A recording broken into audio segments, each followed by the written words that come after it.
एक समय की बात है, एक गांव में सफेद साड़ी वाली चुड़ैल का आतंक था। चुड़ैल रात भर गांव में घूमती और गांव का जो भी आदमी उसे दिखाई देता उसे वो घायल कर देती। अरे कोई तो बचाओ, मर गया मैं। एक रात हरिया अपने खेत से अपने घर लौट रहा था कि तभी अचानक उसके सामने चुड़ैल आ जाती है। अरे बाप रे, ये चुड़ैल कहाँ से आ गई? आज तो मैं गया काम से।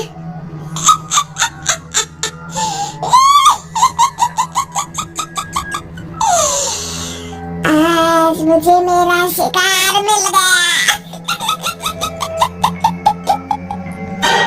अरे चुड़ैल दीदी, मुझे छोड़ दो। जैसे ही चुड़ैल हरिया की तरफ बढ़ती है, हरिया वहाँ से भाग जाता है और अपने घर के दरवाजे पे पहुँचता है। अरे भगवान, जल्दी से दरवाजा खोलो, मेरे पीछे चुड़ैल पड़ी है। हरिया की पत्नी जल्दी से दरवाजा खोल देती है। अरे आप इतना हाफ क्यों रहे हैं? अरे मेरे पीछे चुड़ैल पड़ी है, आज तो मैं बाल बच गया। जल्दी से सभी दरवाजे और सभी खिड़कियों को बंद करके बत्ती बुझा दो। तभी चुड़ैल हरिया के घर के पास पहुंच जाती है। अरे वो आदमी कहाँ गायब हो गया? मैं भी देखती हूँ आखिर कब तक बचेगा। मैं अपने शिकार को इतनी आसानी से नहीं छोड़ती। इतना कहकर चुड़ैल वहाँ से चली जाती है। वहीं दूसरी तरफ हरिया और उसकी पत्नी दोनों अपने घर की खिड़की से ये सब देख रहे होते हैं। अरे बाप रे, ये तो बड़ी डरावनी चुड़ैल थी। अगले दिन ये बात आग की तरह पूरे गांव में फैल जाती है और धीरे धीरे लोग चुड़ैल के डर के मारे शाम होते ही अपने घरों से बाहर निकलना बंद कर देते हैं। कुछ दिनों के बाद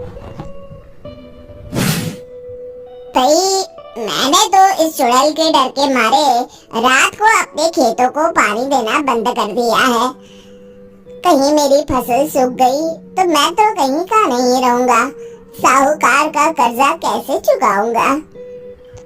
अरे भाई, पूरे गांव वालों का यही हाल है। पता नहीं ये चुड़ैल हमारे गांव में कहां से आ गई। फिर एक दिन गांव के पास वाली नदी के किनारे एक बहुत बड़े तांत्रिक के आने की बात कुछ गांव वालों को पता चलती है। वो लोग जाके ये बात गांव के मुखिया को बताते हैं। मुखिया जी, नदी के किनारे एक बहुत ही पहुंचे हुए तांत्रिक बाबा आए हैं, हमें उनसे मदद मांगनी चाहिए। मैंने सुना है वो बड़े बड़े भूतों और चुड़ैलों को अपने वश में कर लेते हैं। मुखिया जी सभी गांव वालों को लेकर उस तांत्रिक के पास पहुंच जाते हैं। ओम फट स्वाहा, ओम फट स्वाहा। तभी तांत्रिक अपनी बंद आंखों को खोलकर कहता है, क्या बात है, तुम सब लोग यहाँ क्यों आए हो? मुखिया जी उस तांत्रिक को सारी बात बता देते हैं। अच्छा, तो ये बात है। और तांत्रिक अपनी आंखों को बंद कर लेता है। मैं देख रहा हूँ तुम्हारे पूर्वजों ने बहुत पाप किए थे, जिससे ये गांव अब श्रापित हो चुका है। उसी के फल स्वरूप तुम्हारे गांव में चुड़ैल आई है। ये चुड़ैल बहुत खतरनाक है, ये किसी को नहीं छोड़ेगी। हे भगवान, मर गए रे, अब क्या हो गया?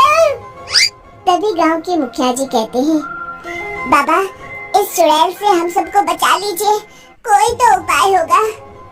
इसका सिर्फ एक ही उपाय है, सभी गांव वालों को बारी बारी हर दिन अपनी आधी फसल उस पहाड़ी के ऊपर बनी काली गुफा में छोड़ के आनी होगी। तभी उस चुड़ैल की भूख मिटेगी और श्राप का प्रभाव खत्म हो जाएगा और तुम सब जिंदा बच जाओगे। सभी गांव वाले उस तांत्रिक की बात को मान लेते हैं और वहां से चले जाते हैं। फिर अगले दिन से रोज उस गांव के लोग बारी बारी से अपनी आधी फसल उस काली गुफा के पास जाकर रखाते। कुछ दिनों बाद हरिया की बारी आती है। बाप रे, आज तो मेरी बारी है उस काली गुफा में जाने की। क्या करूं? वो तो बड़ी खतरनाक चुड़ैल है। मेरे तो हाथ पैर कांप रहे हैं। फिर हरिया डरते डरते अनाज की बोरियां अपनी बैलगाड़ी में लाद देता है। तभी हरिया की पत्नी उससे कहती है, देखो जी, संभल के जाना और किसी भी हालत में शाम होने से पहले वापस आ जाना। उस चुड़ैल का कोई भरोसा नहीं है जी। हरिया बैलगाड़ी में बैठते हुए कहता है, भगवान, मैं क्या वापस आऊंगा? लगता है अब तो मेरी खबर ही आएगी। इतना कहकर हरिया वहां से चला जाता है। रास्ते में जंगल से गुजरते हुए हरिया की बैलगाड़ी का एक चक्का बड़े गड्ढे में फंस जाता है। हे भगवान, अब ये क्या मुसीबत है? हरिया नीचे उतर के पूरी ताकत से अपनी बैलगाड़ी को गड्ढे से निकालने की कोशिश करता है। बहुत देर मेहनत करने के बाद हरिया की बैलगाड़ी उस गड्ढे से बाहर निकल जाती है। हे भगवान, अब तो शाम होने वाली है। आज तो मैं गया काम से। जैसे तैसे हरिया काली गुफा में पहुंच जाता है। अरे मर गया रे, यहाँ तो चारों तरफ डरावना माहौल है। मैंने यहाँ आने में बहुत देर कर दी, कहीं चुड़ैल नाराज ना हो जाए। हरिया अनाज की बोरियां वहां रख के जैसे ही जाने लगता है, तभी उसे किसी के आने की आवाज सुनाई देती है। हरिया एक कोने में छुपकर अंदर देखने लगता है। चुड़ैल वहां आती है और फिर अपने चेहरे से नकली चुड़ैल का मुखौटा निकाल देती है। हरिया ये देख के हक्का बक्का रह जाता है। तभी चुड़ैल कहती है, भैया यहाँ आना, आज तो बहुत अनाज आया है। इसे मिलाकर अब हमारे पास ढेर सारा अनाज जमा हो गया है। कल ही हम इसे शहर में बेच आएंगे और माला माल हो जाएंगे। तभी अंदर से नदी के किनारे वाला तांत्रिक बाहर आता है। अरे, ये तो तांत्रिक बाबा है। हाँ, अब तो हम दोनों की जिंदगी मजे में कटेगी।